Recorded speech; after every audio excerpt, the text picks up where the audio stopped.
Hello guys, Gett'se Cabur here, this time with a review of the Imperial Trooper Battle Pack.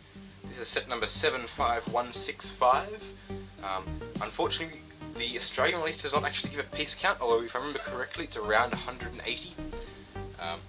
It contains 4 of the new Rogue One minifigs, 2 Stormtroopers and 2 Death Troopers, and retails for around about $20 Australian.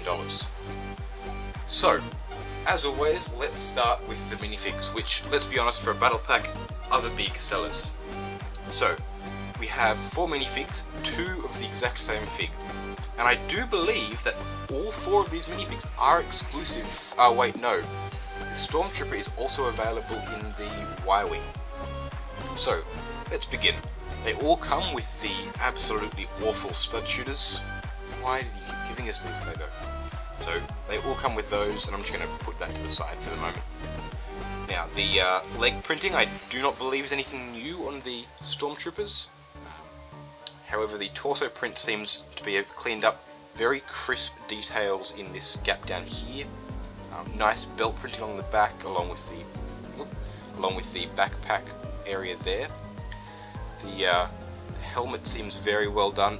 A very big improvement from the Rebels Battle Pack helmet design. Nice little detailing along the edges here. Good little, tiny little printing around the eyes. These are good. Great mold. Yeah. And of course the face on all of these troopers is Mr. Angry Clone once again. Because these are 100% clone troopers. Yeah, definitely.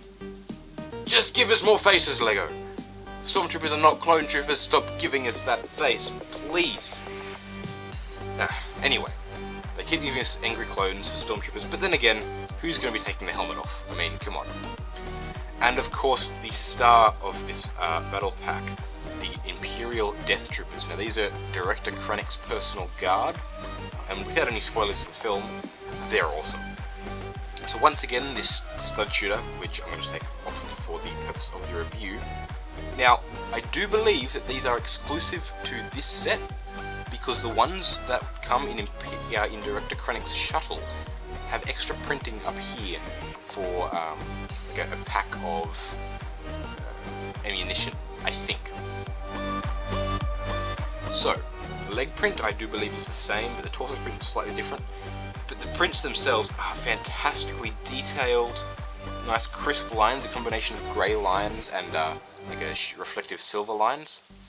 No arm printing, with a little bit of texture on the arms. It seems, it might just be me, but it seems like there's slightly different texture to regular minifigs.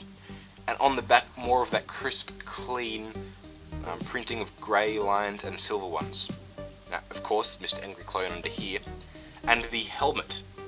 Oh, the helmet mold on these is absolutely phenomenal. Let's see if I can get this over here and get a bit of get the camera to focus on this a little bit better. Moment. I can't get that to make the focus up here, maybe. Maybe not. The helmet is a crisp, clean mold. The lines are amazing, and the printing is on all the angled parts, reflective silver, grey, and it looks absolutely phenomenal. There's placement of 2 green dots on the lower end of the breathing apparatus. They've even incorporated the little rangefinder along the edge of the Death Trooper's helmet into this mold. Okay, I'm gonna say it has to be one of the most phenomenal Lego minifig, Lego pieces to date. So much detail just in the mold itself. Small details along the front bottom here. Why does it focus? It's really not wanting to.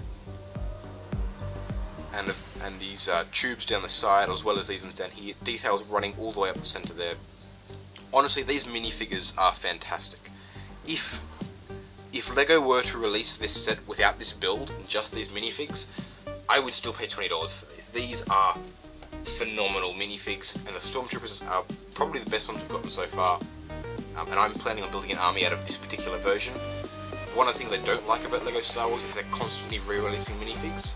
So the moment you start to build an army of one, like over time, you suddenly have to switch to a new version. So I'm going to plan on building a whole bunch of these quickly out of this battle pack. Now, onto the build. To be honest, the build's fairly boring. A few angles in here, so I guess we can sort of assume it's somewhat inspired by an ATST. But it's very boxy, look, it's very flat in the front, flat in the bottom. Back's got a little bit of shaping to it. These seem odd and out to the side. The colour scheme's consistent, grey, dark grey, and bits of tan. That said, like, it's relatively good parts pack. Plenty of angled bits, side bits, and loads of little tan parts, which is very useful.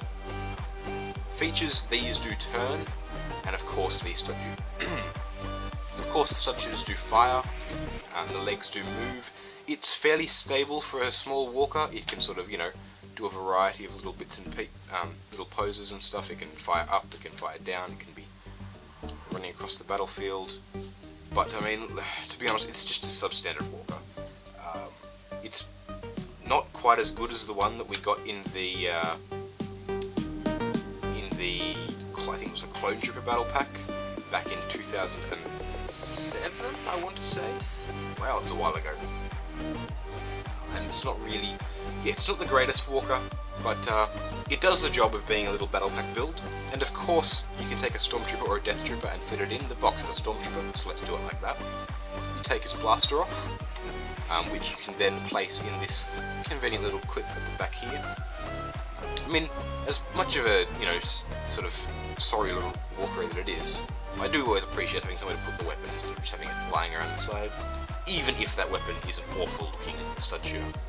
Take the minifig, he just sits into there, studs clipped to the bottom of his legs, and there you go, he drives it thoroughly protected by this tiny little windshield, and he can run around and fire his stuff off. So yeah, that is the Imperial Trooper Battle Pack. I would thoroughly recommend the buy, even just for the Death Trooper minifigs, which are some of the best LEGO ever produced. The build's a bit off, but it's a good parts pack. So those are my thoughts on the Imperial Trooper Battle Pack. What are yours? You plan on picking up a bunch of these, or are you going to give it a pass? Let me know down in the comments. As always, rate and subscribe. It really helps me out and keep the channel going, bringing out more Rogue One reviews in the next couple of days, actually, for these three. Now, of course, join me shortly for the review of the Rebel Trooper Battle Pack and the Battle on Scarif. This is Gett'se Cabur, signing off.